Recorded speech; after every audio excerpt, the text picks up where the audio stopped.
The forest whispered secrets that no one dared to hear. I knew those whispers. They belonged to the cult that had stolen my childhood, the Ordo Sabati, a dark congregation that thrived on fear and obedience.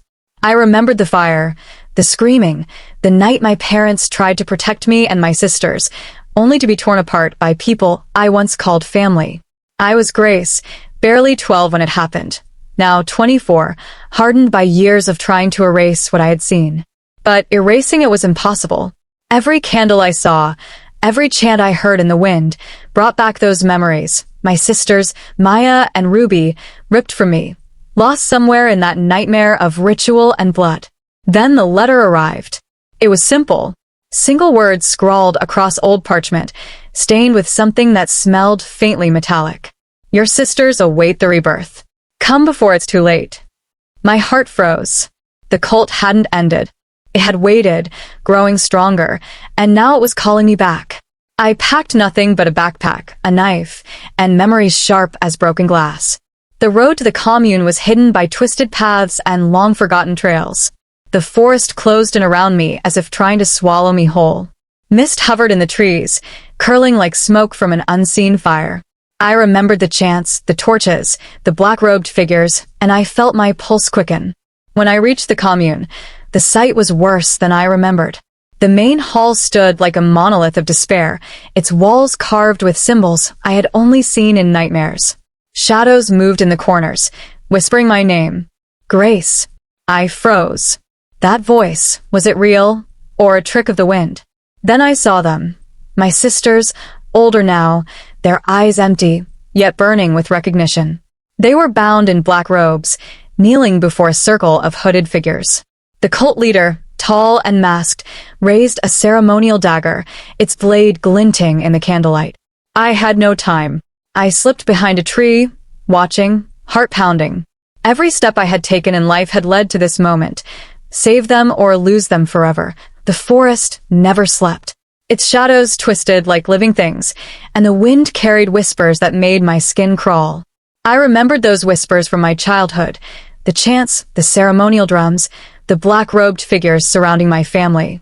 I had escaped once, barely, but the past never lets go.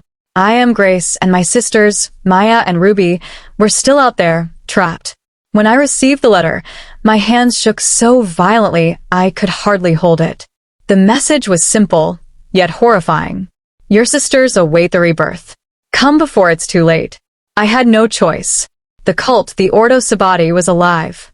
The forest called me back, and my sisters' lives depended on me.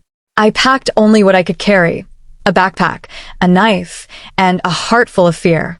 The road to the commune was overgrown, hidden from the world. Mist clung to the trees, curling like smoke from some ancient fire. Every step forward felt like walking into a memory I had tried to forget. The chants I had blocked out for years returned, faint at first, then growing louder, echoing through the night. When I finally reached the commune, the sight stole my breath. The main hall stood like a dark monument, carved with symbols older than my comprehension. Hooded figures moved inside, their voices rising and falling in a ritual I would never forget. And in the center, my sisters, older now, kneeling in black robes, eyes empty, yet their gaze seemed to pierce me. The cult leader stood before them, a tall figure wearing a mask that made him look like death itself. A ceremonial dagger gleamed in the candlelight. My stomach turned as I realized the full horror. They were about to sacrifice my sisters for some twisted rebirth ritual. I crouched behind a tree, heart hammering, fear mingling with rage. Every step I had taken in life had led to this moment. Save them or lose them forever. I waited, silent, and when the leader raised the dagger, I ran. Screaming their names, I lunged forward, tackling one of the hooded figures. Chaos erupted. Candles toppled, flames licking the walls, the smell of smoke mixing with the metallic tang of blood. My sister's eyes widened as they recognized me. Grace, Maya whispered, hope and terror clashing in her voice. I cut their bindings one by one, but the cult was relentless. Figures surrounded us, chanting louder, trying to pull us back into the circle. Ruby clung to me, trembling, as we fought our way out. I felt a knife graze my arm, a sharp pain, but adrenaline kept me moving. The forest became our ally. Mist and shadows concealed our escape. Branches clawed at us, thorns tore our clothes, but the farther we went from the commune, the stronger the sense of freedom became. Behind us, the chanting faded, replaced by the howl of the wind. Hours passed before we dared to stop. We were bloodied, bruised, but alive. My sisters, once shadows of themselves, looked at me with tears in their eyes. "You saved us," Ruby said softly, holding my hand.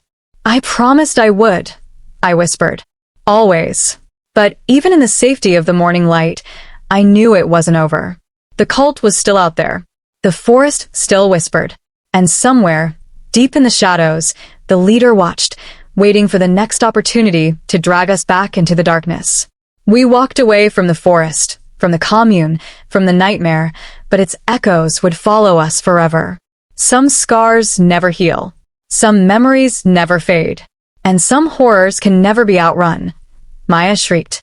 I pulled her close, whispering for her to stay quiet, but the fear in her eyes mirrored my own. Ruby, though younger, had a cold, calculating look. She had always been the observant one, and I realized now that the cult had taken pieces of their innocence, leaving behind survival instincts sharper than I had expected. We stumbled over roots and rocks, branches tearing at our skin. At one point, Ruby tripped, and I grabbed her just in time. A figure loomed ahead, another hooded cultist, blocking our path.